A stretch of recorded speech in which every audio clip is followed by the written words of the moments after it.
Good morning, everyone. Welcome to the Mckelvey School of Engineering Parents Meeting. My name is Chris Kroger, Associate Dean with Engineering Undergraduate Student Services. I celebrated my 30th year this past year at Mckelvey, and I cannot tell you how thrilled we are to have this back in session, in person, again with all of you here. So thank you for joining us. I was relieved after a year and a half of putting my suit on for the first time that it still fit. So COVID-19 didn't really stand for 19 pounds gained in this case, which I was very pleased about. We've got a really good session here for you today, and we'll have a panel at the end come up of very awesome people who can answer a lot of your Mckelvey specific questions that you have. And so I've got a slideshow that I'm going to show it's a subset of the slides that I'll be meeting with your sons and daughters tomorrow afternoon at 1:30. And I have the pleasure of being one of the first ones to meet with them. And so about half the slides I'm showing to you are the ones that they'll also see tomorrow. So it's written in terms of it being them and not you, so that you'll get a good view of that. And then after we're done with the Q&A at the end with the panelists, we're going to have the panelists go outside. Normally we wait up here for one-on-one questions, but we're going to give them a few minutes to get outside, because if you go to the left outside, you see a courtyard out there, and we'll have them out in the courtyard waiting for one-on-one questions to get some more fresh air out there between people. So before I give my slideshow, I want to welcome up Dean Aaron Bobick, who has been the Dean of the Mckelvey School of Engineering for the past 6 years. Please give a warm welcome to Dean Bobick.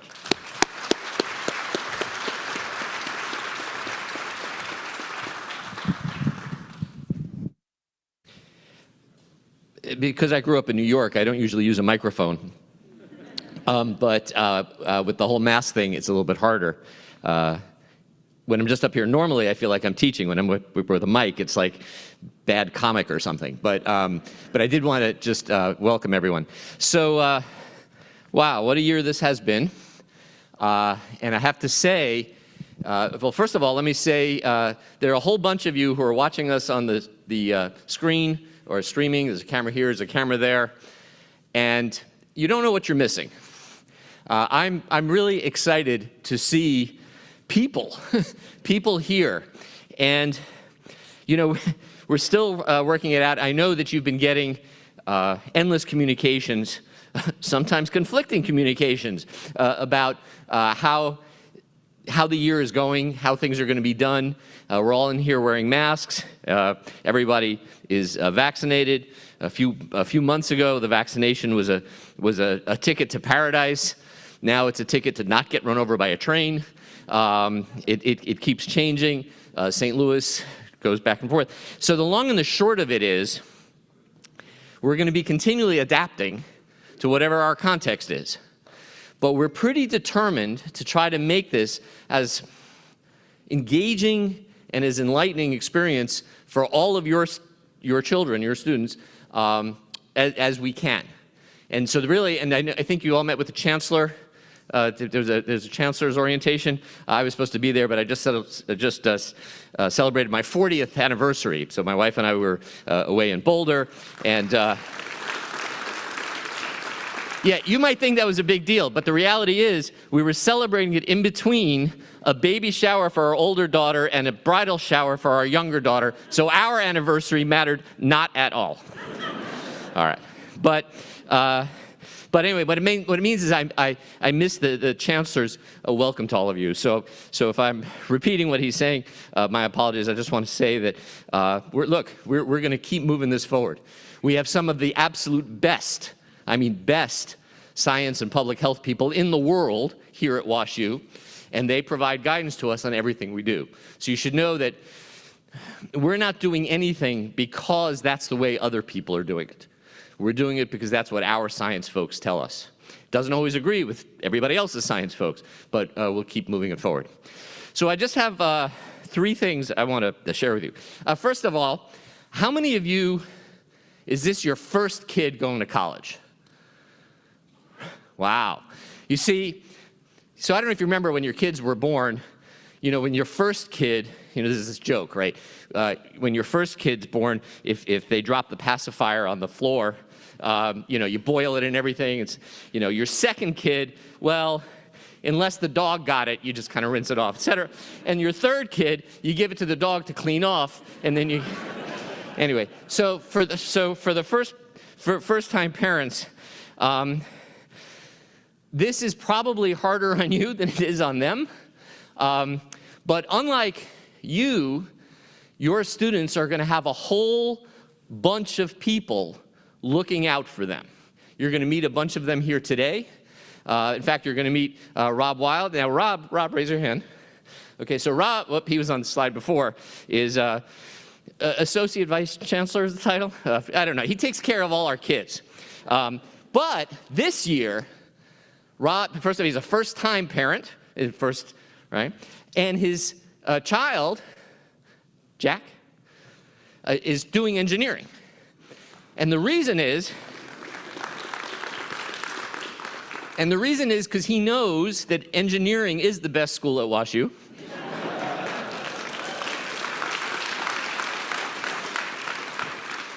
But more precisely, what he knows is engineering can be a tough slog, but we have a tremendous amount of support to help your child navigate through all of this. And you're going to hear a lot about that today. So the first thing I want to say really is just thank you. Thank you for trusting your kids to us. We take this really seriously. Second thing, most of your kids are telling you they're pretty sure they know what they want to major in. They so totally have no idea, okay? They may even think they have an idea. They have no idea, okay?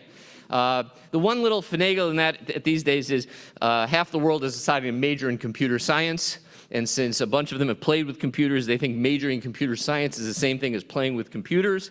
They'll find out that's not true, and then they'll figure out that they really want to use computers doing other things. How many of your kids think they're going to go to medical school?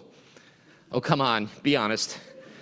Somewhere around 40% of the kids coming in here are thinking about going to medical school. All right? At least half of them will come to their senses. Some will discover that med school is more of a research track and they're interested in that, some that it's not.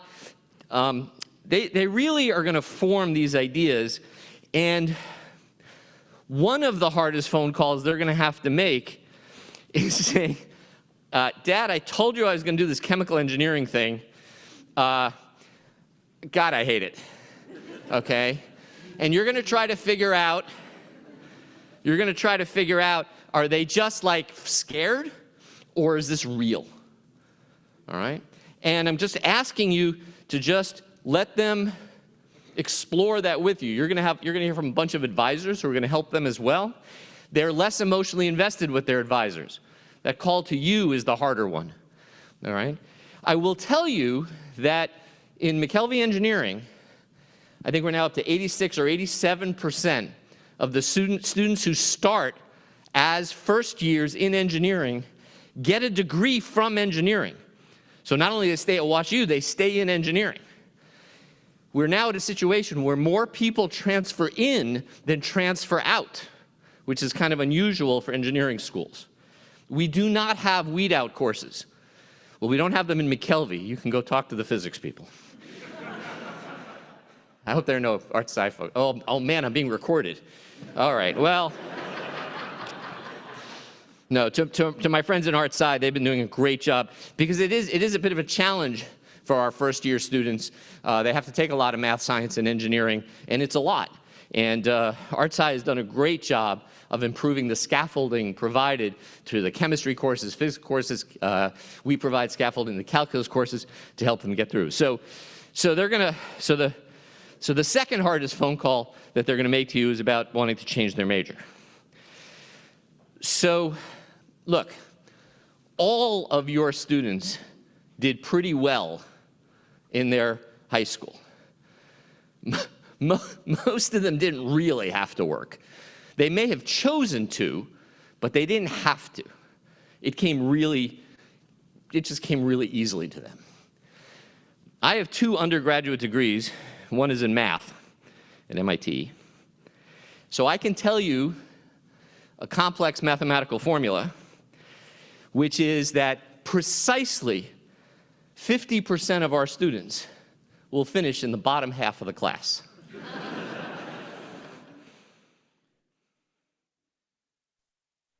So many of you chuckled, and then many of you thought the same thing. Not my kid. So, yeah, your kid, okay? Some of your kids are going to get C's in some of their classes, all right? Or they may not get a C in their class, they may just get it on an exam. They may not even recognize the letter, okay? It is pretty traumatic for them. But actually, they're pretty resilient, and how they deal with it will be determined almost 100% by how you deal with it.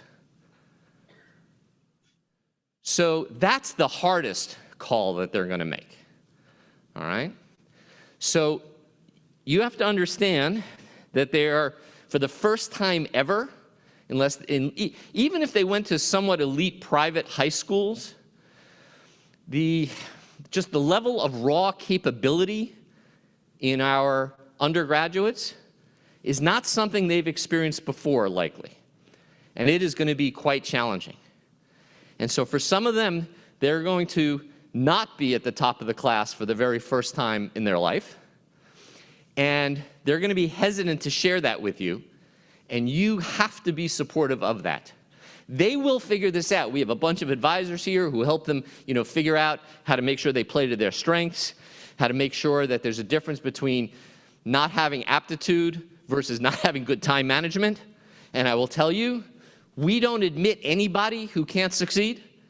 So we work with them hard to get them there. But it's your expectations that they're really worried about, not mine. Okay? So I need you to remember when that goes a little bit sideways, that they need to know that you're okay with that, all right?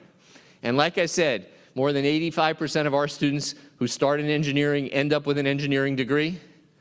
A few of them transfer to business and get paid better. But they're all going to be successful. But I need you to be supportive.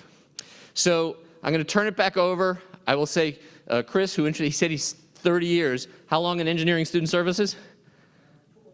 Over 20. There is not anything that is experienced by your students that Chris and his team haven't seen before, with the possible exception of a world pandemic. And now, frankly, we've got that under our belt, all right? We kind of know how to deal with that. And so, I really hope you'll ask them any questions you'll have about any concerns you might be thinking about or things that you're wondering about, because they will be able to give you some insight. And if by some rare possibility you ask a question that we don't know the answer to, we will get you the answer. So with that, I will get out of the way. I will stay here. You can ask me questions. Most of the people here know more than I do, so I'll mostly just turn it over to them. But welcome, and again, thank you for sending your children to Mckelvey Engineering.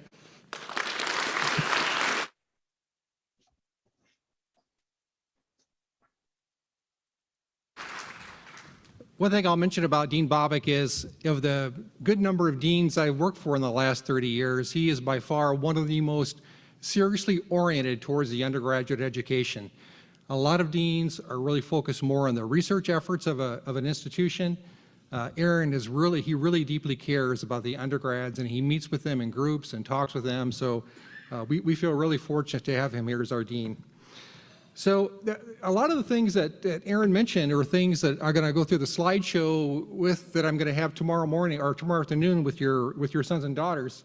And we're going to kick it off with the engineering creed. And In-Council, which is our umbrella student organization, will lead this effort. And all the students will walk in and get a Mckelvey School of Engineering hat so that they can wear this around campus and to different events. And they'll read the creed off, and to really kind of set the tone for them in terms of what we'd like for them to be as a student here at Washington University. And then we'll talk about success and well-being. And long-term, them feeling good about being here and being successful is what's really important no matter what their major is. And of course, we want them, our goal is not to filter out anyone who starts in engineering from engineering. And if they follow these things, and we'll go over them in more detail with them tomorrow, it'll help them feel better and be more successful while they're here. I'll just highlight, it is surprising to me how many students get here and don't know how to use a calendar and how to study for college courses. So the kids I worry about the most when they come in are those who never had to study in high school and never had to time manage. Because when they get here, it's going to be a pretty harsh shock for them after that first round of midterm exams, suddenly realizing, man, I've got to do something different.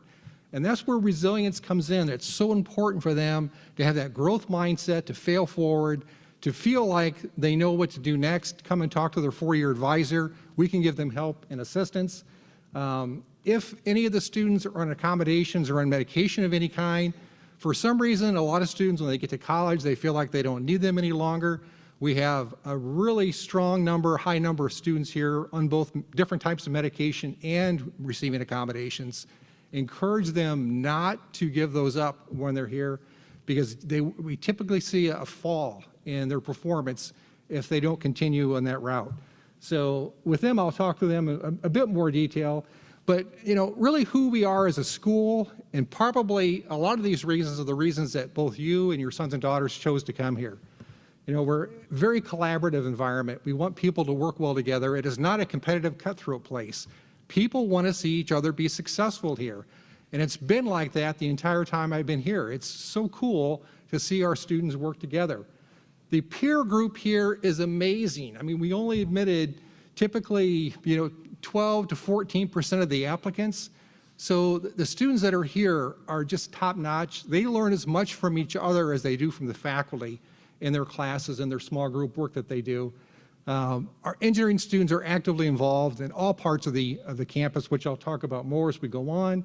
We want our students to take coursework across the university in all the different divisions. Many do pursue second majors and minors, although the four-year advisors now, we tend to try to throttle them back a little bit and don't necessarily pursue every second major or minor you want. Just take some classes that are of interest to you. No one is really going to care about that second major or minor when you graduate. So, focus on your well-being, give yourself a little more time. Research opportunities, entrepreneur opportunities, the academic support resources that we offer here, and the high retention rates that Dean Bobick mentioned. So I really want them to think bigger right from the get-go about what they can do with an engineering degree. I mean, you've got the basic math and science that they have to do well. You can kind of think of engineering education. This is an oversimplification, but there's a bit of truth to it. Engineering education is like a three-layer cake. There's the basic math science layer that they have to get down. Then there's the engineering science layer and the engineering design layer. Now, there's frosting between all three, and they all kind of work together. But it's that basic math science layer at the beginning of that first year. That's where we tend to lose students from engineering. It's not the engineering courses when they decide to leave engineering. That's why we offer a lot of academic support services, especially for that first year for students here to make it through that first year. But those humanities requirements and social science requirements that we have are just as important. I think of creativity and imagination as being neural stimulation. The more new and novel ways that you can stimulate the neurons of your brain, the more creative you're going to become. So taking business courses, art courses, architecture courses, things in film, those are all things that make a person a better engineer, a better problem solver. The right-hand column is the key thing I want them to really think about in terms of all the different things that they can do when they graduate. I'm amazed at the things that I see our students do. I've seen 2 students in the last 5 years, both of them mechanical engineers for whatever reason, go to Harvard Law School. We typically have around 30 students a year who go off to medical school, sometimes MDA, PhD programs, consulting companies, entrepreneur-related opportunities, management training programs that are really cool. Sometimes they're international, where they spend a few months in different places around the world with a company to get that exposure. Finance has been an incredible, lucrative opportunity for many of the engineering students. And when one of our systems engineers alums was back on campus, I asked him what he was doing. He said he was working in a finance shop. I said, out of curiosity, how many of your coworkers were engineers and how many of them were business majors?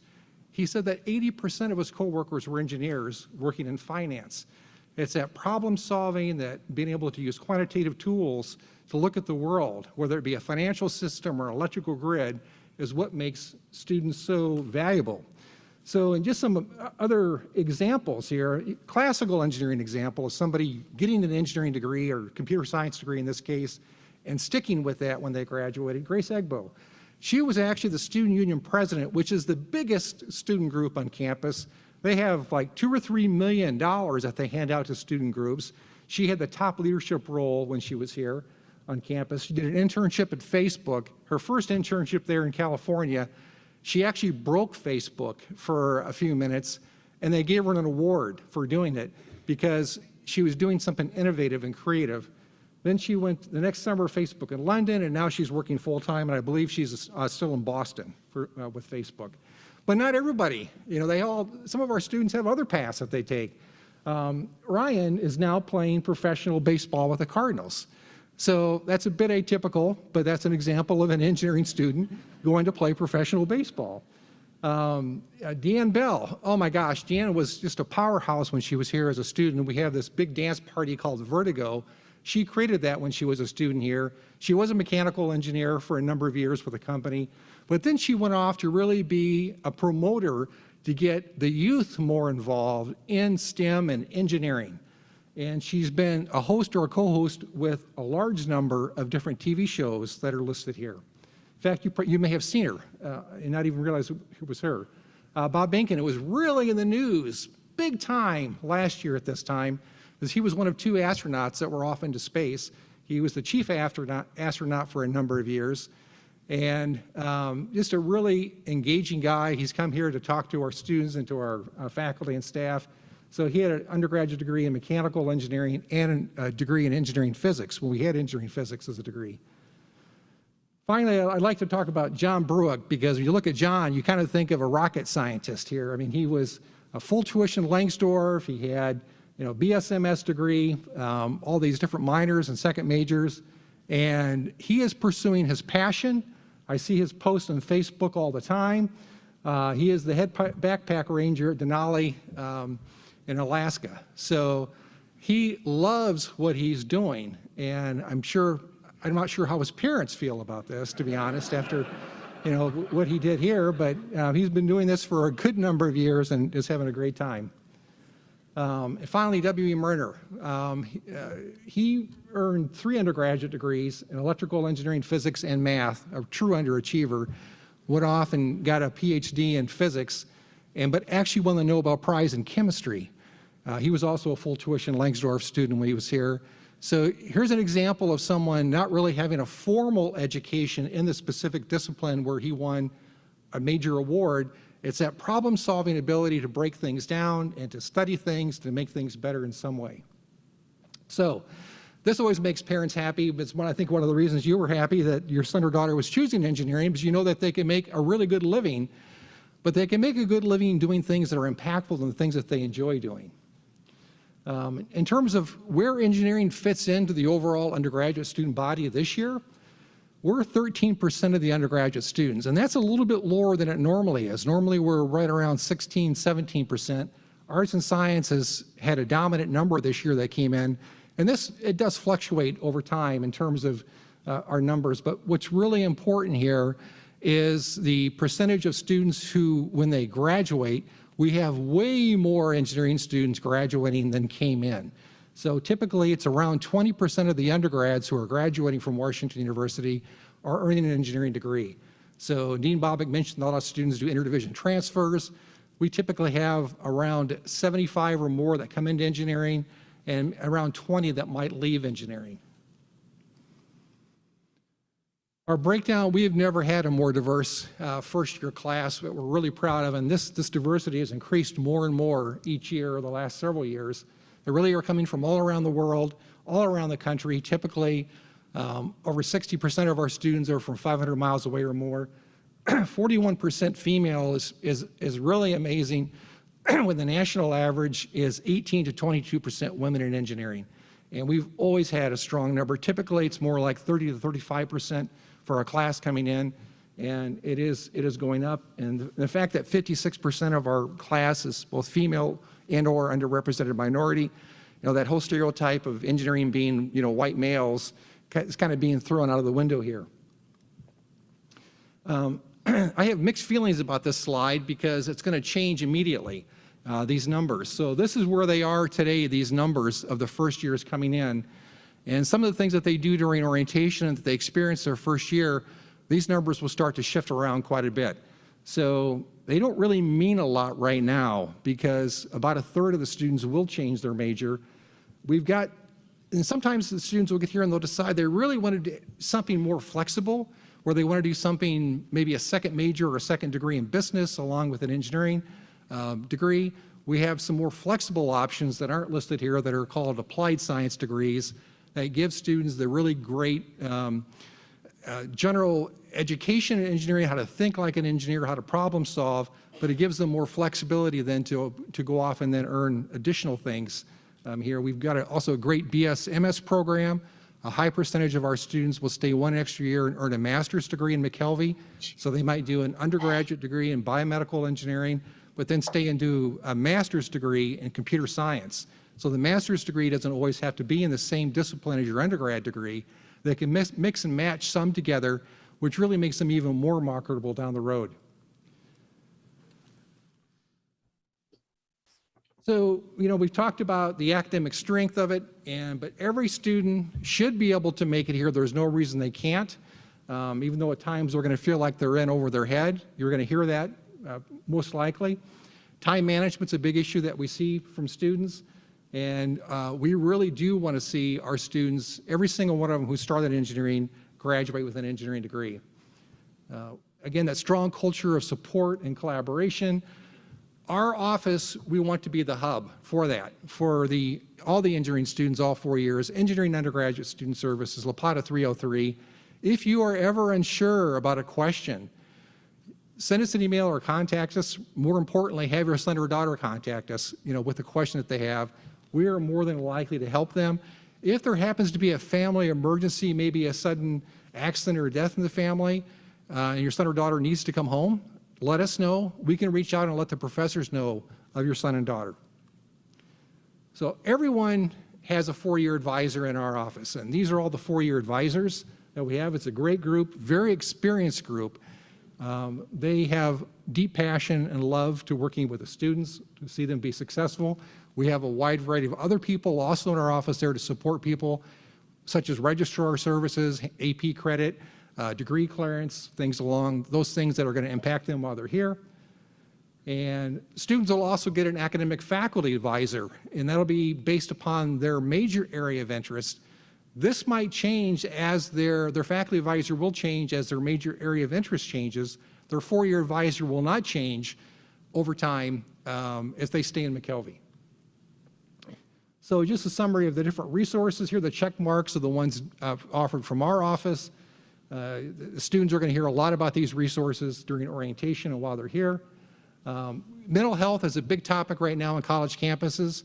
We have a wide variety of mental health resources for our students, both on campus, but also off campus. So these are all tied into our mental health resources for students to be able to use within the St. Louis area. Orientation is probably one of the key things that's really important for them to get grounded and to get a feeling of where things at and get them literally orientated in the right direction. So our first meeting with them will be tomorrow at 1:30. A lot of the slides that you're seeing here, what they're going to see. Then they're going to have the opportunity, if they want to meet with their 4-year advisors in person in small groups.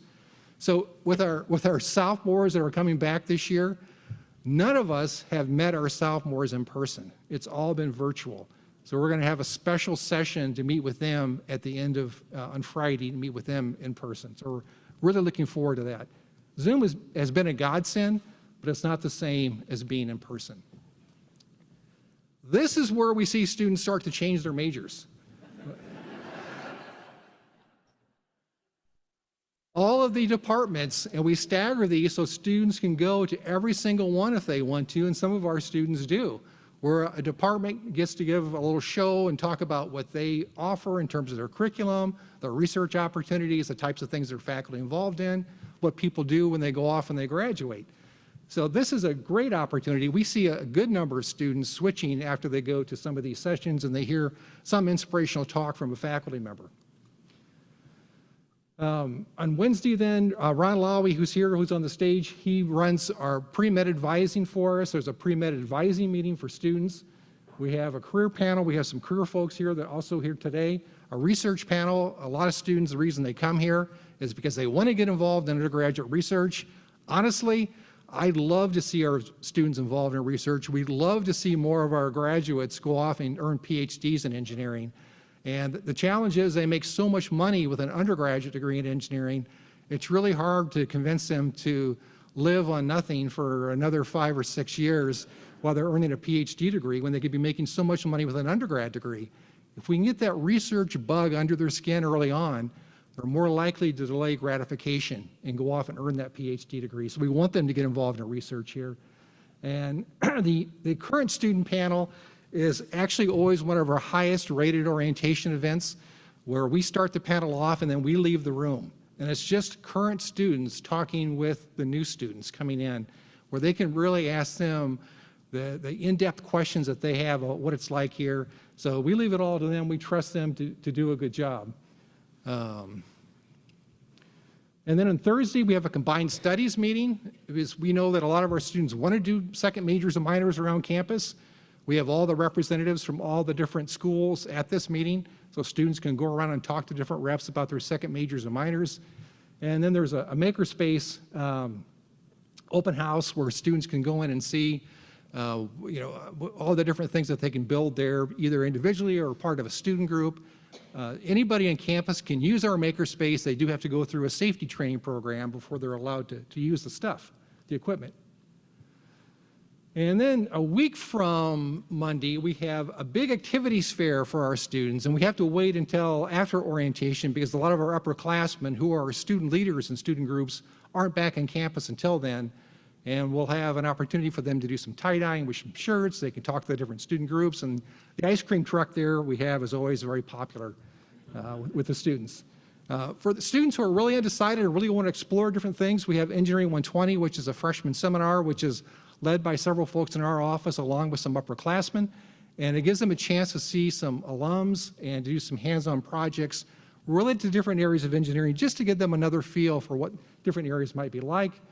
The opportunities for student involvement, honestly, if I was a student landing here, I would have no idea what to pick and choose from because there's so many things to choose from. And I wouldn't want to do things that I did in high school. I wouldn't want to reinvent myself in that way again. I'd want to try different things. Definitely doing things that are related to something with engineering at least, and then maybe something outside of engineering. Tremendous affinity group support here that are very strong. National Society of Black Engineers, NSBE's been very strong here since the 70s, one of our strongest student groups consistently. Society of Women Engineers, Girls Who Code, Women in Computer Science, Society of Hispanic and Professional Engineers, and Alpha Omega Epsilon, and then a whole bunch of other different student groups like the race car team on the top right, where they build a race car from scratch. Usually they crank one of these out every year and then race it in Detroit in May. They weren't able to do that last year, so they put themselves on a 2-year cycle this year, the last 2 years to do that. Athletics, I'll talk about more in just a minute. We have a lot of engineering athletes here that we're really proud of. But I did want to call out one of our teams. So the person in the middle there, Caitlyn Walker, who's holding the rocket, she came to our office and said, hey, I want to start this new student group. I want to call it Woo Rocketry, and I want to build rockets to compete against other schools that are part of this NASA competition. And this happened right before COVID hit. And we said, sure, Caitlyn is an amazing student. She gets things done. So she set it up, even though that they were remote. A lot of students were at home and some were here on campus. She set it up so that the remote students would design the rocket, and then they would send the design specs to the people at Washington University to build in our makerspace and in the workshop areas that we have. So it was more like a real design team that would actually take place in a company where you might have engineers in one place and people are building it someplace else. They put this thing together during COVID with all of them spread apart. They took it to the competition, and their first year they won 3 awards. They got the Rookie of the Year award, the STEM engagement, and also the Reusable Launch Vehicle award. So truly amazing that this all happened, that they put this together, but it's a great example that we see, what we see our students do pretty consistently. In terms of an entrepreneur type activity, Joe Beggs, we actually nicknamed him Smiling Joe because when he was a student here, he was always smiling. I actually met him as a prospective student, and he was, just as smiling. Came here and got involved, and actually one of his co-partners is a student from St. Louis University, and so they worked on this product that allows doctors to monitor if students are correctly, or if patients are correctly administering their medication at home, which is often a huge problem. So they actually won, it was between $20,000 and $30,000 in what we call the discovery competition within engineering that we have. So a winning team who presents their ideas can win $20,000 to $30,000 then to go off and then develop their ideas. So Joe then went off and he's won more things with his group, and he's going for FDA approval.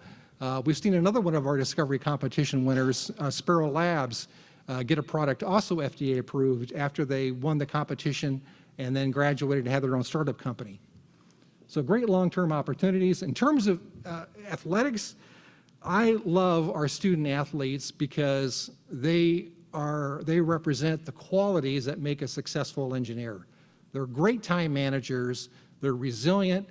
If they fail on the field, they know that they can pick themselves back up, they can learn how to do something better, they're not afraid to ask questions or ask for help. So we have a lot of athletes here in engineering. Allie is another great example. She was a chemical engineering major, one of our hardest majors in terms of the curriculum that they have to do in 4 years. But she was also a valedictorian, 4.0 GPA, all-star on the tennis court, is now working for Procter & Gamble, but had some really compelling internships also while she was here as a student. Study abroad, that global perspective is very important. Research has shown that people who do some type of international experience score higher in creativity scores. So even being gone for a summer can really help a student be more creative and look at the world and look at themselves in a different way. Melanie Osborne, who's here, who's also on the panel, is our study abroad program in many ways here in McKelvey. Tremendous opportunities that she's developing. And it was Melanie who really created our Engineering Summer in London program that we've been offering. Last year we had to cancel it because of COVID. It really bummed me out because it was my turn to chaperone the kids on the trip. So I'm going to have to ask Melanie if I can go again at a future time. So that's it in terms of the formalized slides. I'd like to now call our panel up and to please have a seat. Let's give them some walking music and we'll answer your questions.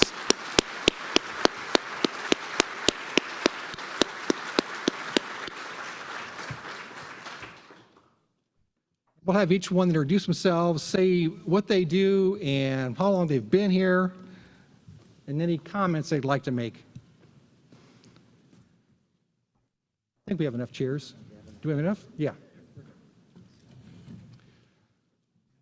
So, Rob Wilde. Hi, everybody. Some of you saw me in the earlier panel.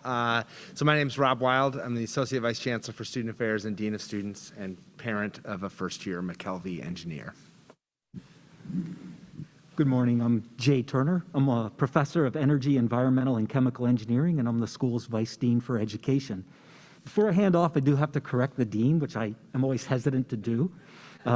He mentioned you're going to get a phone call from your child saying they hate chemical engineering. You saw the numbers. It's more likely that you're going to get a call saying they hate biomedical, they hate computer science, or they hate mechanical engineering.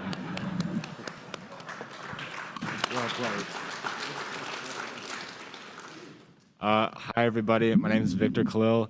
I'm a senior this year, majoring in computer science with a couple minors in other schools.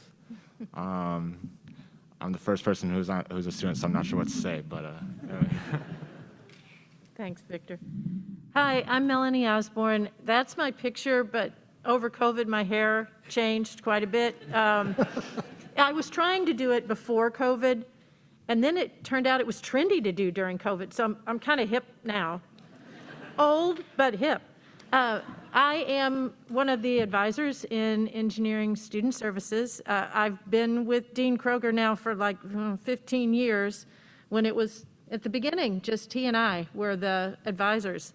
And we have been fortunate that our team has grown so much, and I get to do so many great things in working with your students. Good morning, and for the record, Melanie Osborne has always been hip, no matter what the color of her hair is. My name is Ron Lowy. I am the pre-med advisor for Mckelvey Engineering. I also advise the computer science and business students, and I coordinate the dual degree program. Hi, my name is Jennifer Finney. I'm a career advisor in the Career Center. So my main office is actually over here in the Duck, but I also get to work in Engineering Student Services, which is awesome and a great way to connect with your students. I'm an alum of the School of Engineering, so I have an electrical engineering degree, and I've worked in engineering, but now I have a master's in counseling, and I love helping your students figure out their career paths. Oh, I've been here for 16 years, I think. Hello there. My name is Kelly Delphos, and I oversee industry relations and career engagement in the School of Engineering. So I'm working more with the external side with companies to get them connected to the school for hiring and mentoring our students, to engage with faculty in the classroom and on projects, and just helping students understand what their career options are and all the things that they can do with their engineering degree. I've been at WashU for about 2.5 years now. Thank you. And I'm going to move here out of the light because I can't see any of you with spotlights on me. This way I can see hands being raised. So who has the first question for the panel?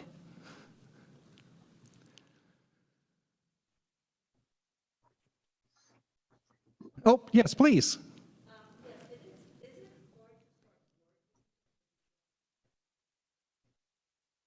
Is it hard? The question is, and I'll repeat the question. So, I'm sorry, could you define working? You mean in a job? Okay. So, Melanie, would you like to take that one as the longtime advisor here? Well, you know, how hard is it to, I guess I'm not really clear, start work? How hard is it to find a job? Is that the question?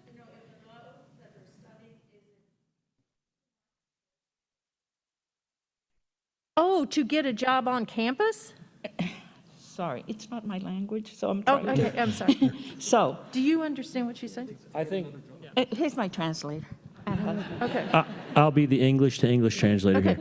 So I think what she's asking is, our daughter wants, or actually as part of her package to come here, she's doing a work program.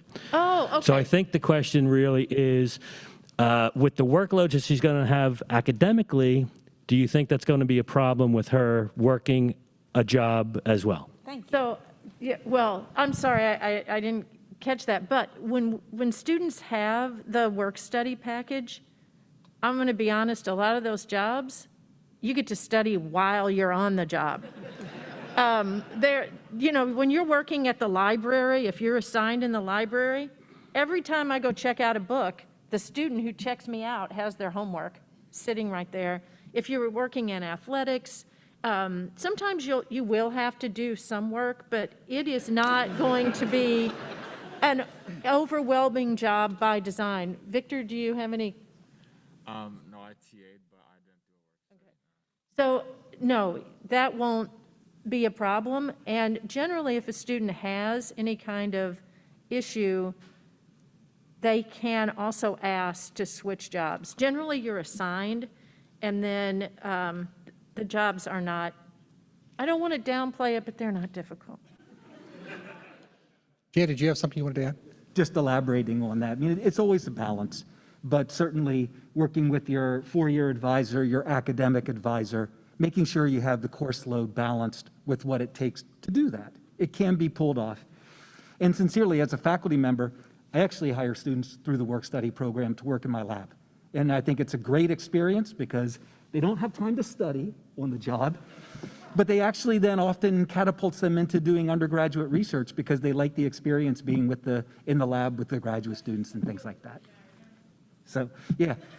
Come talk to me. I'm looking for a couple this semester, in fact. And my guess is that the majority of our students are involved in some kind of work activity, either being a tutor through our office or some type of research engagement. So I think it's probably more common than not that most students are involved in something. Yes, sir. Yeah, you talked about students learning how to learn and succeed in college classes. What are a couple of practical things they can do before they get into trouble with Yeah. that and they don't get into a hole to try and dig out? Great question. And one of the most valuable things I ever did in life when I was a freshman was that they had these 1-hour workshops I took as a freshman that talked about how to time manage, how to use a calendar, and how to study for courses. And the basic things to follow are not that hard to do. It's just a matter of having the discipline to do them. I would be, Melanie, let's offer a session in our office next week for students on how to study and how to time manage. We did send, each advisor sent your sons and daughters, your students, a link to a helpful sheet that we're also going to go over in our advising meeting. But that list has a lot of resources on it, some basic first steps. And, as Jay said, anytime a student wants to come in and talk to their four-year advisor, we can direct them to a number of resources. We have an office on campus, the Learning Center, that will help students go through time management training. So, and they use interesting things like different apps and stuff so that the students are engaged. And we have a lot of resources and a lot of help, but we will be going over that very thing in our first advising meeting. There is a 1-hour course too through University College that we let our students take. It's all about being successful your first year and time management. Do you remember the name of it, any of you? Sir.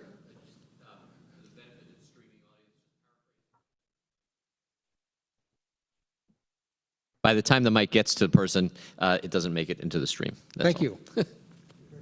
Yes, Rob? And trying to figure out, what is the one piece of advice that you can give your student as you're about to depart on the academic, setting them up for academic success. One thing that we really stress here at the university and definitely Mckelvey is it's okay to study together and learn together and do your problem sets together and try to work collaboratively. I think our campus is set up in such a way, both down in Mckelvey and our libraries in the South 40, where there's lots of space for group work. And so I think that is an important thing. I think people have had, especially I'm a little worried coming out of this environment with Zoom, where our high school students have mostly been studying fairly independently. I think you can hear, and our student will probably attest to this too, that sometimes you learn the best when you're learning and teaching other students how to do the work. And so collaboration, I think, is very important. One more, if I could.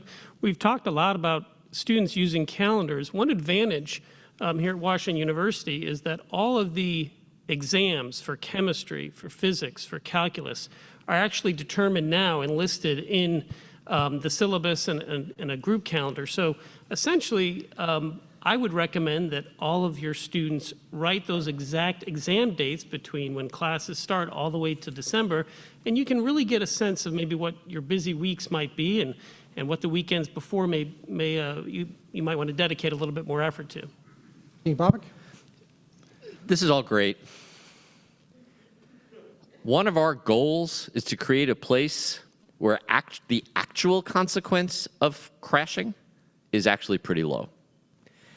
And experiencing a little bit of failure is not a terrible thing in an undergraduate education.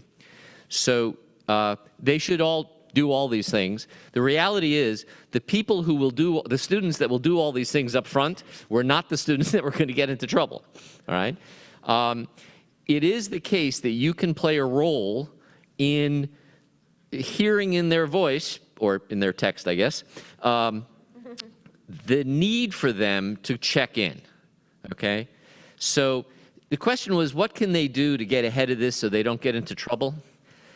The short answer is they can take all this advice, but the people who are going to take this advice are not likely to be the people who needed the advice, all right?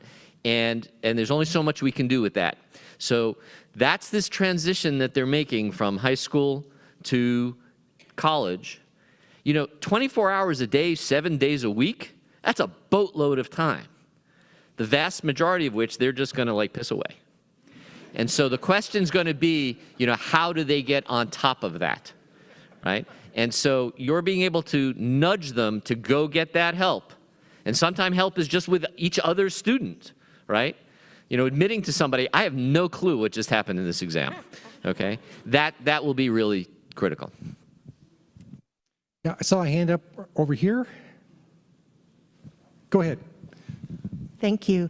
I heard some between your advice and yours about maybe peer groups working together, that collaboration.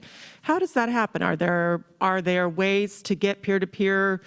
Like if there's 12 electrical engineering students, how do they find each other? That's probably the best way to ask that question. Yeah, my guess would be that, you know, all 12 of those are in the same introductory to electrical and systems engineering course 105. So they will meet each other there for sure. And they will also have what's called a PST group, a problem-solving team group in the intro course, and that intro course where they meet and function together in small groups. So that one's baked in for them already. We also have PST in the hardest major, energy, environmental, and chemical. We'll just beat up on Jay for a while. No, in chemical engineering and environmental engineering, they're in a PST, that problem-solving team. Same thing in biomedical engineering. And then in computer science, there are TAs, I guess, and as well as they review the lectures, and then they are in class in working groups in class. That's where the actual work takes place, in their class sections. So every one of our classes has some small group component. Jay, did you have something you wanted to add? Just wanted to reiterate Melanie's point. One of the cool things is while your student will be taking courses across campus in their first semester, most of them are going to have a course in engineering, if not in the fall, definitely in the spring, but most will have it in the fall. And an explicit objective of those courses is cohort building. So as was mentioned in electrical and system, it's an awesome course where they work in small groups all semester, as well as having the problem-solving team support. We do the same thing in our department. We have a lot of small group activities, little term projects scattered throughout the whole semester to force them to begin working in groups, forming those cohorts in their very first semester. Yeah, one thing I'll quickly mention too about Jay Turner is that, you know, as the Vice Dean of Education for Mckelvey, this is a newer role in the last several years that Dean Bobick established, and it's really designed to focus on education and ensuring that there's a good link between our office and the education mission. Jay has just done an amazing amount of stuff. It was perfect timing too with COVID coming in and coordinating all the departmental efforts. So Jay is a great resource that we have here in the School of Engineering. Okay, quick question here, up here. Yes. This right here. Please go ahead. So, question about the box program. We didn't hear much about that particular program. I know there's less number of kids, but you know, as a parent, we just heard box program, and we don't know much about it, how they will manage the both side of the schooling, you know, business and the computer science. Yeah, so the Bucks program, anybody can elaborate on that aspect of it, that'll be great. The Bucks program is the business and computer science joint degree program, and Ron Lowy is our liaison with that. Sure, that's right. So there are students already who are in the business and computer science program, the Bucks program, which essentially one of the advantages of Washington University is that the School of Engineering can piggyback with the synergy of the Olin School of Business to help leverage the different aspects from both schools to advance their academic goals. So certainly you can work at the intersection with engineering and business by being in this Bucks program. If a student is interested in this but is not currently in the Bucks program, there are opportunities to transition into that program, and they're welcome to talk with me about that, and I can walk them through the steps. But even so, maybe if you don't want this specific joint degree with Olin and Mckelvey, we have a lot of students who actually will major, of course, in a discipline in Mckelvey engineering and get a minor, or maybe even a second major in Olin in business.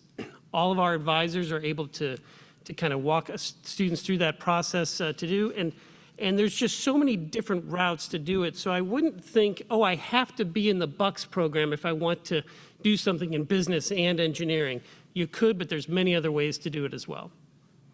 We have many students who do things both in Mckelvey and in the School of Business without being in the Bucks program. Yes, down here. Yeah, I think the mic is coming. Thank you. Thank you so much. Good morning. 2 questions. First, if you could help us understand and clarify what is the role of the 4-year advisor versus the role of the academic advisor? And I know our daughter, I believe, has you, Melanie. Oh, great. Yes. So I saw you on a Zoom. I was sneaking through the room. And I love your hair. Thank you. So if you could, but I don't quite understand who the academic advisor is, and I don't know if she has one yet. So that's what I was confused about. So if you could help us understand that. It's a great question. And what's your second question? Second question is for these 2 lovely ladies at the end. If you can help us understand like what companies and business partners you're working with right now for internships and opportunities for students. Absolutely. Thank you. So the 4-year advisor is really designed to be the general resource advisor for students while they're here to answer a lot of their questions, school policy questions, general requirement questions, in a way that they can help pivot and direct them to the right resources and the right information. The faculty advisor is really designed to be a specialist more in her or his discipline. So the students have not yet been assigned faculty advisors related to their major area of interest. That's coming. We deliberately don't assign them until after they're here so that they're developing that relationship with the 4-year advisor. So, but the students come to the 4-year advisor for everything. A lot of times the faculty don't really understand are very knowledgeable about areas outside of their own academic discipline. So, but the 4-year advisor is. Anything you all want to add to that? Yeah, Victor? Another thing is, say you're in the engineering school and you're interested in getting a minor in the business school. I've done that. You also get an advisor for your minor, which is really helpful because they can help figure out, how the classes for the minor will fit into, the schedule that you've been figuring out with your academic or 4-year advisor. I'll leave with the 2 of you to answer the career question.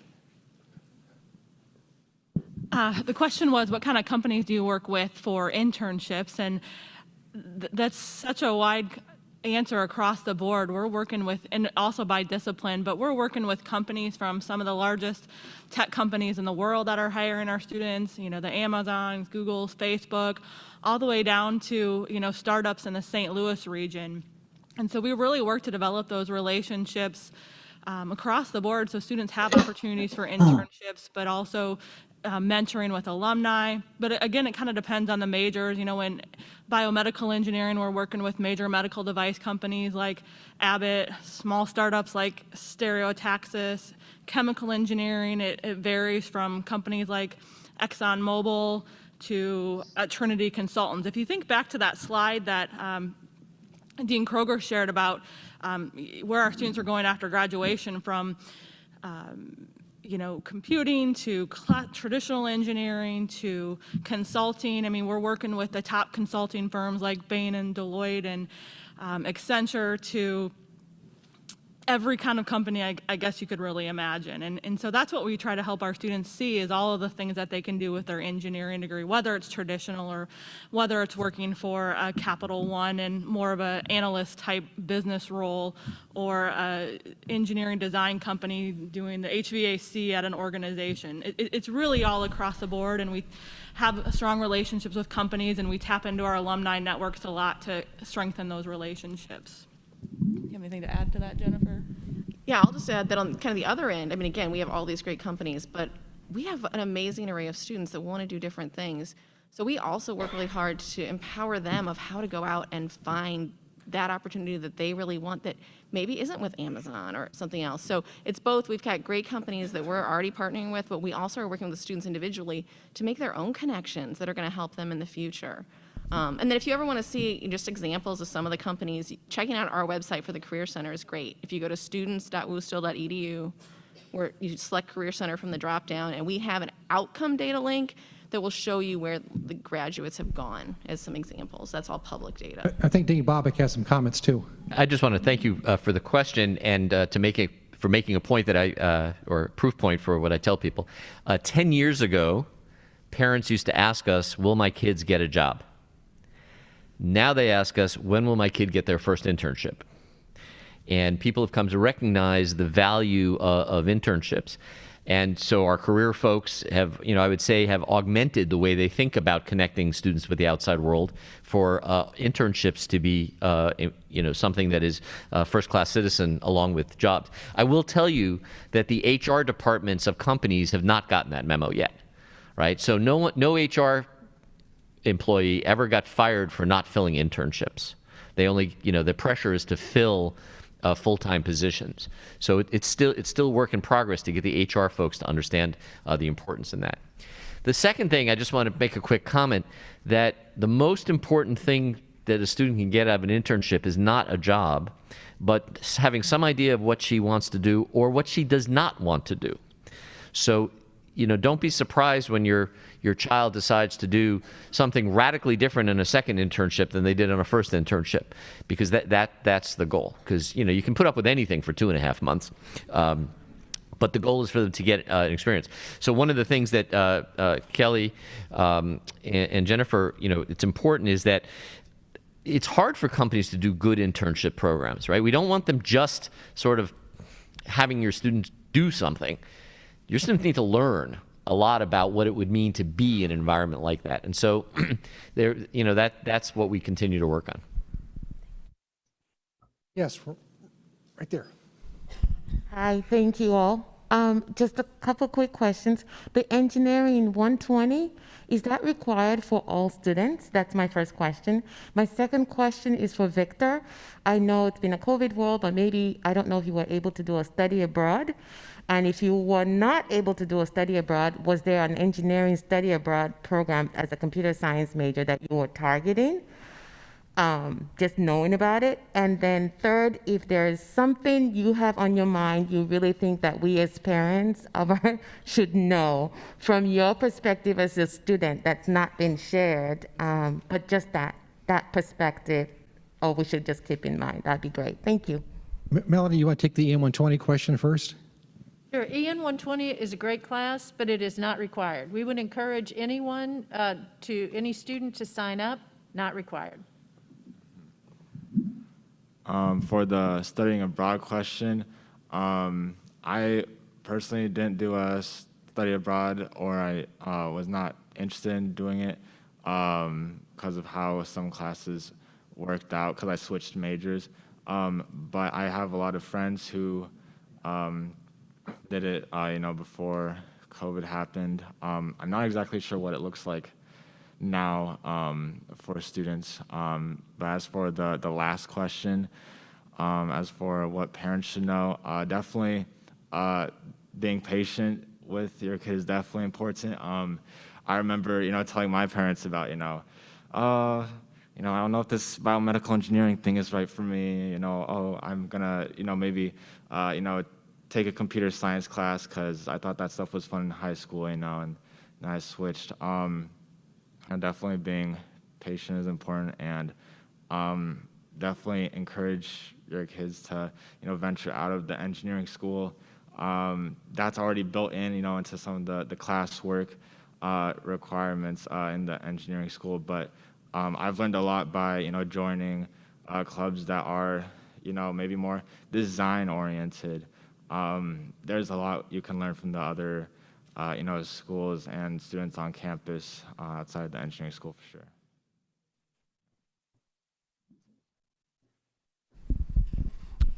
So I was an engineer. Well, I guess you're always an engineer. But when I was studying 20 odd years ago, there wasn't a lot of flexibility in the classes. You had talked about going to other parts of the school and other classes I never really felt like I had that opportunity. I was just wondering if you could talk about that a little bit, and do some majors have more flexibility than others in terms of sort of branching out to other parts of Washington University? Yeah, Jay, you want to take that one as our Vice Dean of Education? Yeah, I'm going to retract my comment about correcting Dean Bobick. Chemical engineering and environmental engineering are the textbook cases of the ones that have the least flexibility, I'll be very honest. All of our other degrees have 120 credits to the degree, and again, a typical course is 3 credits. But baked into that is often what we call free electives, where they can take anything on campus. And that's the kind of flexibility that generally didn't exist 20 years ago in a curriculum. Chemical and environmental, okay, requires 126 to a degree and no free electives, but there's still flexibility built in. And it took a lot of work to bake that into the curriculum. And we've done that, though, to where what we'll count as engineering electives, courses that are really in earth and planetary sciences sometimes, or in physics or math, will count as chemical engineering electives, as an example. So flexibility comes in different flavors. The flexibility of anything on campus, and the flexibility of what counts towards your majors, which is often well outside your department in some cases. But yeah, it's a different world than 20 years ago. I will agree. And every major in engineering has to do at least 18 units of humanities and social sciences. And those are all typically in arts and sciences, but there are some business and art courses and architecture courses that will also count in that requirement. And the students have wide latitude to choose which courses to count for those 18 units of humanities and social sciences. And that's where they really get to explore some areas that they might not otherwise have a chance to explore. I mean, this is a really unique time in their life to be able to take courses they may never be able to take again. Yes, in the back?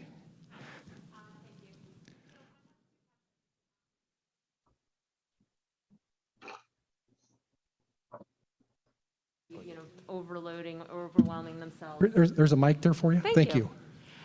Just wanted to ask about course load for the start of freshman year, as far as what is recommended, making sure not to overload, sort of along those lines. So if there are standards for what course loads should be. And my second question is in relation to the comment you just made about humanities requirements. Is there, I know that some courses can be taken pass-fail. Is that an option for them, specifically for courses that may not be within their engineering focus? Yeah, no, great questions. With the humanities and social sciences first, the students can take all their humanities and social sciences pass-fail if that's what they want to do. But a lot of students will combine those humanities or social science credits with a major or second major or minor in that area. If they do want to get a second major or minor in that area, they don't want to take them pass-fail, but otherwise they can. Your first question was about the number of units to take. What's an average load? Well, we tell students coming in, average load should be around 15 units, give or take a unit or two. So 15 is a good average to take. Some will take more, some will take a few units less. It really depends upon the student. But that's one of the key things that the four-year advisors do, is we've spent this summer going through their records, making sure that they're in the right courses. So we advise them before they register, we go back and we correct what they did wrong with their registration, but then we try to keep on top of that all the way to the time that they start classes, because our snapshot of when we look at it is only as good as when we look at it, because they have the freedom to change their schedule whenever they want to.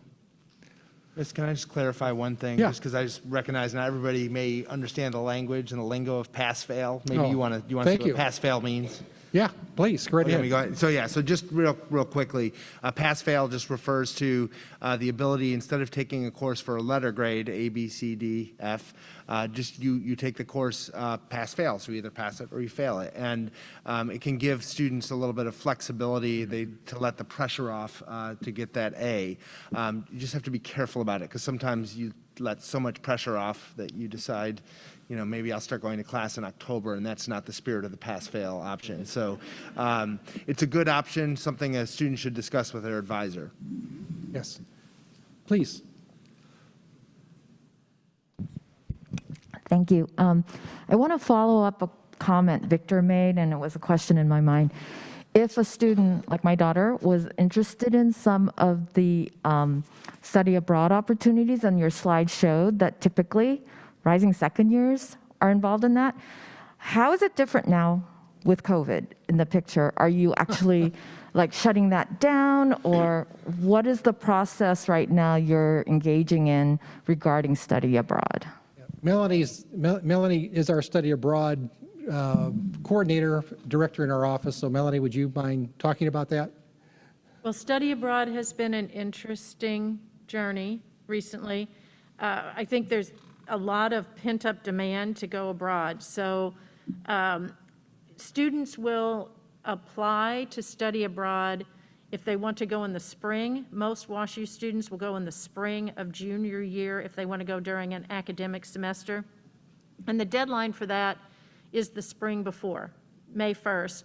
If they want to study abroad in the fall semester, it's February 1st. So right now, I have something like 64 engineering students, which is a high number for the engineering school, students who are planning to study abroad in spring 2022. And we are crossing our fingers that locations will still be viable. Working with, every department has been working to make sure there is a semester where students have an opportunity to study abroad. I was so excited, we found University of New South Wales in Sydney, Australia, and I had students who are able to go there even though the semesters are on a different schedule. We got it worked out, and Australia has pretty much shut down. Australia and New Zealand. So we've been notified that those students can't go there. We have found other places for all 6 of those students. And right now, we've asked every student to just have a backup in mind to study abroad this spring. Hopefully after that, we're going to get back on track. And spring 2023 and beyond, when your students are ready to study abroad, everything will be fine. Chris mentioned our Summer in London program. I don't know if that's going to happen this summer. That's designed for students who have completed the first year. We have a differential equations class and a humanities and social science class that they take when they go abroad. Most every student except computer science has to take differential equations. So we thought that was a good class to offer. We're working all the time with departments and with providers to find new locations for students to study abroad. Computer science, you had asked about computer science. We have a professor, Ron Citron, whose famous words are, where there's oxygen, there's computer science. And that is certainly the case in study abroad. I can send a computer science student almost anywhere. And there's computer science courses. With every other department, we are working all the time to find new locations. We do focus on English-speaking locations. We have a couple locations where English is not the language of the country, but it is the language of instruction. One quick thing. So WashU is a member of what's called the AAU, American Association of Universities. It's essentially the top 60 research universities in the United States. You remember earlier I said that WashU tries to do whatever the science tells us. This kind of a question of how are we going to manage WashU, that's really well done by a group of universities working together, trying to understand, can we come up with some reasonably consistent approach to how we want to do this. The AAU presidents meet regularly, AAU provosts have conversations, and so you really need to stay tuned as the U.S. tries to figure out, it's a risk profile trade-off, and the universities will try to come up with a coherent approach to this, and then your student and you guys are going to have to figure out how you feel about these things. And as much as I would like to think that spring 2023, everything, we don't actually know what the new normal looks like. I used to live in Atlanta, and if you drove on Route 285, any of you know that, there was a certain level of risk just getting on that highway. But we all did it every day. I'll tell you the risk of dying on 285 is probably higher than the risk of a 20-year-old of having severe illness who's vaccinated, having severe illness from COVID, but it's a different type of scary risk. So we'll have to get to that, and I'm hoping that we as a group of universities will be able to articulate a somewhat coherent approach, and then people will be able to adjust. And then, of course, there's a question of what our international partners are going to do. We used to have we have deep partnership with some folks in Israel. You know, Israel's kind of like a 5-month ahead of us kind of thing. You know, it's because of what's going on in Israel, we're going to do booster shots earlier in the U.S. than we would have because of what they've been seeing. So it's really going to play out. So I don't want to pretend that we actually know what study abroad is going to look like. Yes, right here. So I kind of have a worst case scenario kind of question. If there is a student who is struggling, is not self-advocating, is not reaching out, are there touch points or are there red flags for you guys to reach out to them before it gets, you know, too far down? Or what happens in those kind of situations for somebody who's just, you know, because it becomes kind of a, you know, that kind of gathering dust and it becomes too big and they get overwhelmed and they, you know, sometimes just shut down. How does that get caught and helped? Yeah, and we never see that happen here. Sorry, that was severe sarcasm on my part. We see it happen every semester. And professors are often good about letting us know when they see students not going to class or not doing well, and then the four-year advisor will reach out to that student and ask them to come in and we'll talk to them. The midterm grades are another indication that we look at, and to see how well are students doing at midpoint. We do ask the students to come by and talk to us too. But you know, sometimes it's the students who never had, who are least likely to want to come and talk to us. They just won't come by and talk to us. So it's a similar frustration that parents feel in terms of when your sons and daughters don't talk to you. We often feel that same frustration when the students won't come and talk to us. But we do try to look at the different flags that we have available to us. And sometimes there's just a consequence, a cause-effect consequence that students learn that, hey, it really is important that I go and talk to someone because I didn't do so well that very first semester. You know, Gordon, yeah, please go ahead. Maybe Rob should talk about I'll hit that. So yeah, we won't pretend that your scenario doesn't happen here, because it certainly does. But what I do appreciate about Washington University is we've tried to create really a strong support network among all of us who work with students. So the team that works in the residence halls, the team that works in the schools, and we communicate weekly, if not more frequently, through an organization that is managed through Student Affairs called WashU Cares, where we will consult about students. Maybe a student hasn't been going to class. What are we seeing in the residence halls? What are we seeing? Are there other advisors working with that student? And we will, so often it's Dean Kroger and myself, or Melanie and myself, trying to work to develop a plan for working with students. And I will say, you know, in my earlier session, I talked about how important it is for us to allow students who are over the age of 18 to have space to be adults and learn to fail without, you know, their parents finding out the same way they might have in high school. But if a student is really struggling, usually it'll be me or Dean Kroger that will reach out to a family just to share information and talk about a strategy. We don't do that very often, but in extreme situations, we don't want to let someone flounder without knowing if you can be a good partner with us in helping them. Thank you, Rob. And I'm glad Melanie mentioned WashU Cares, because that office is a central hub for the entire university. WashU Cares meets with our advisors every 2 weeks, where we go over our list of students we're worried about, and they tell us about students that they're worried about. So there's this constant communication centrally within the schools, trying to identify students that we need to pay more attention to.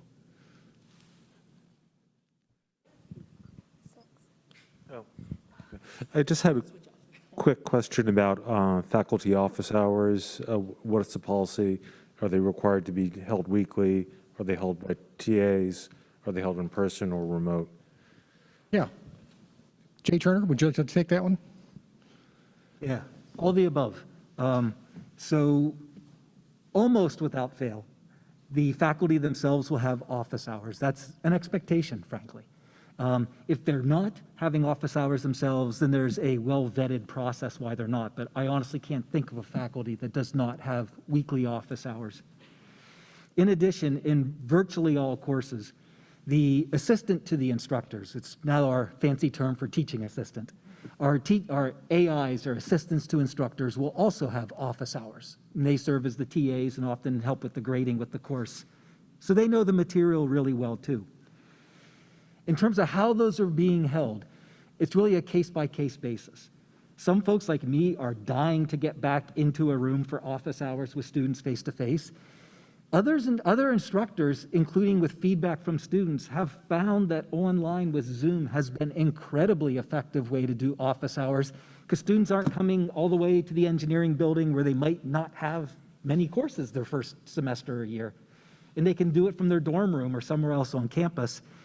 And they've also found that for some material, having office hours virtually was actually easier than it was in person. So it's really handled on a case-by-case basis, and we give the instructor some latitude for which approach they feel works best for the class, but we expect everyone to be doing it.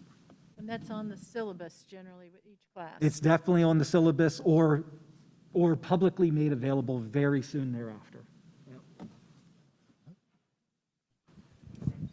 What is the deadline for submitting AP credits, and should our students be working through their choices with their four-year advisor or the academic advisor that you assign? So the students, the APs automatically get loaded, or they should be loaded into the system, and if they're not, they can have them sent to Washington University. So if the APs are not loaded, they can also bring the scorecard to our office, Lapata 303, and our registrars will put those AP scores on their record for them. Only allow 5, and they have to then choose which ones to submit, and that becomes, I guess, strategically a question of what to do. How do they work through that? And actually, they want to load them all because they'll load all of them into the system, but then a max of 15 units. So it's a 15 generic units that are added. So it's not really specific to an AP course that's counting for anything specific. So having them all on the record is just fine. They should really talk to their four-year advisor. Yeah, that's the best way. Mm-hmm. Yes, over here. Yeah, I can.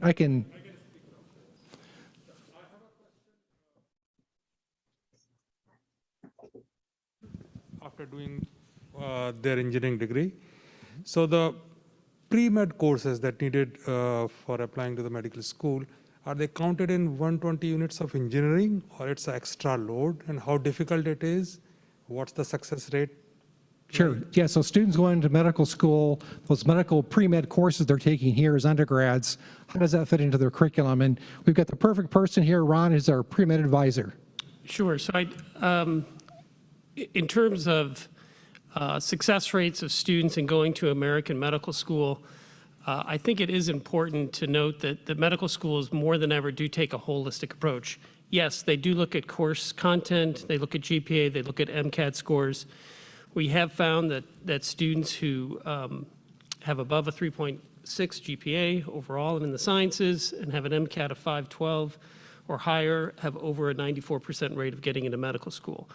But I think the numbers only kind of share half the picture. Really what students and medical schools are asking for right now is that a student build their narrative, have those broad experiences in order to bring something of value to the medical school and make that class in the medical school better. That's where over the next 4 years, yes, we will advise on the exact courses that they'll take. Washington University is a fantastic life sciences university, so they'll get a great education. But it's just so important not to overlook those other aspects of building that holistic application that medical schools want that differentiation to add to their class. Some of the majors like biomedical engineering, they're naturally taking the pre-med courses they'd be taking anyway. So usually the pre-meds or the BMEs or sometimes the chemical engineers. I think we're gonna stop right now, but get the panel a head start to the Bowles Plaza, and so that way they can answer individual questions outside. Melanie? One of my tasks here today was to mention a new program that we have. So when someone asks about how we prepare students for internships and for careers, and Kelly and Jennifer answered that, and one of the things Jennifer said was empowering students to get out and make connections, and to seek networking, different things to get them ready. So we have several mentor programs where students are connected with industry mentors. Kelly, Jennifer, and I all work on those. We have one with Boeing, we have one with Deloitte, we have one with MasterCard, we have a very specific alumni program that Jennifer runs. But we also have something new that we started last year. It was in the works, and then COVID happened, and it's called Mckelvey Connect. And starting sophomore year, all the students are invited to join Connects, and they are paired with an alumni mentor for the academic year. For the first year students, your student can take advantage of something that's really great in this Connects program, and that is called Flash Mentoring. So they don't have to be signed up to have a mentor. It's called Mckelvey Connects. They log on with their Woostel key, and they can just hop off and on this platform and look for someone who's doing, you know, systems engineering at Boeing, or anybody that they want to ask just a quick question to. So it's a new program. It's actually out of our office, and then we have Professor Emily Boyd. She and I work on this program together with our university advancement. So I did want to let everyone know that we do have an opportunity for first-year students to get started on networking and connection. So please tell your students. They're going to hear about it on Monday, but sometimes the best way to get to students is to let their parents know. So please remember, Mckelvey Connects, you can look it up online. Panel, thank you very much for being here today.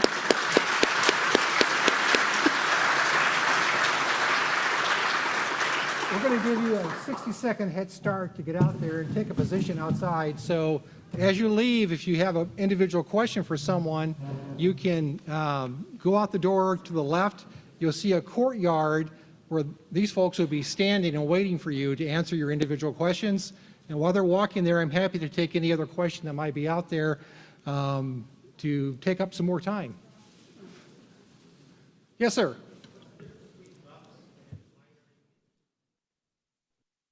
Great question. What's the difference between BUCS, which is the Business and Computer Science joint degree, versus just getting a minor in business? BUCS has a little more activity baked into it as a cohort-based system. And Dean Bobick has some comments here maybe that he'd like to make. Here, I'll give you my mic. As a computer science major, I'll tell you that if you major in computer science, you'll take more computer science than you will in the joint degree. The joint degree was designed for people who really want to deeply straddle that,